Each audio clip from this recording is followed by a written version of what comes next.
This video is the second of the government intervention series. It's the second video. The first one was about indirect taxes. This video will focus more on subsidies. So it will explain why governments provide subsidies and how do subsidies affect market outcomes and the different stakeholders.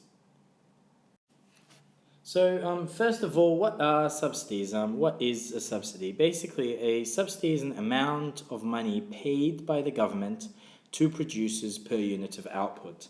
The effect of a subsidy is that it lowers the costs of producing the good or service, and this shifts the supply curve to the right. Now, why do governments provide subsidies? This is a very important question. Primarily, it's to lower the price of essential goods. So governments can subsidize essential goods like bread and milk. It's also to guarantee the supply of necessary products like electricity, which is also an essential good. And sometimes subsidies are used to allow or enable local producers to compete with foreign competition. Sometimes foreign produced goods and services can be cheaper. So if you give your local producers a subsidy, they might be at a better position to compete with foreign competition. So how does the subsidy affect demand and supply? Basically, the subsidy will shift the supply curve to the right. There will be a parallel downward shift in the supply curve. So this is the original supply curve, S1. This is S1 minus the subsidy. The vertical distance between the two supply curves is the amount of the subsidy. So here you can see the amount of the subsidy is $2. This diagram was taken directly from the Jocelyn Blink and Ian Doughton Economics course companion by Oxford University Press. It's an ebook. It's a very good ebook which I would recommend for all economics teachers and students. So let's have a look at a diagrammatic sort of analysis. So over here, this is the original supply curve, S, and this is the supply after the subsidy has been imposed. As you can see, the supply curve shifts to the right. There has been an increase in supply, and the vertical distance between the two supply curves, that's the amount of the subsidy per unit. So first of all, the amount of government spending is basically this big box right here, which is the red and green box added together. This is the amount of government spending. This is the total amount of the subsidy. Now, how do we get to that box? Basically, it's the amount of subsidy per unit times the new equilibrium quantity, which is that point here. If you multiply the new equilibrium quantity by the amount of subsidy per unit, this will give you the total amount of subsidy paid by the government, which is the green box and the red box together. Now, let's have a look at the effect on producers. Basically, what happens after the subsidy is imposed is that the producers earn extra revenue. Now, what is the amount of extra revenue? How do we get that from the diagram?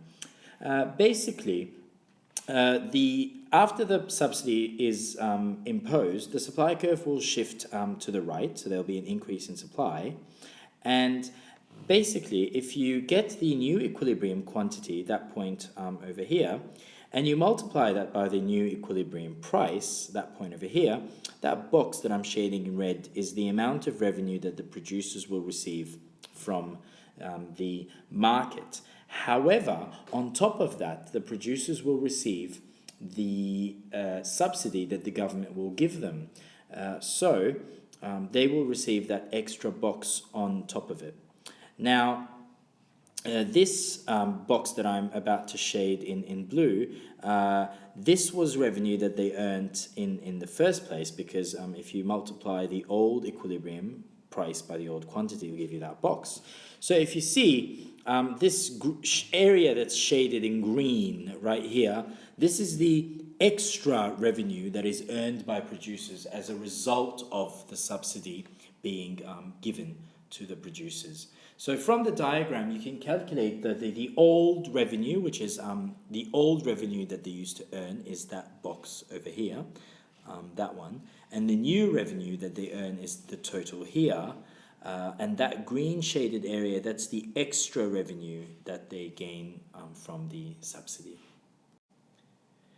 Now, how does the subsidy affect consumers? Basically, what is the effect on consumer expenditure?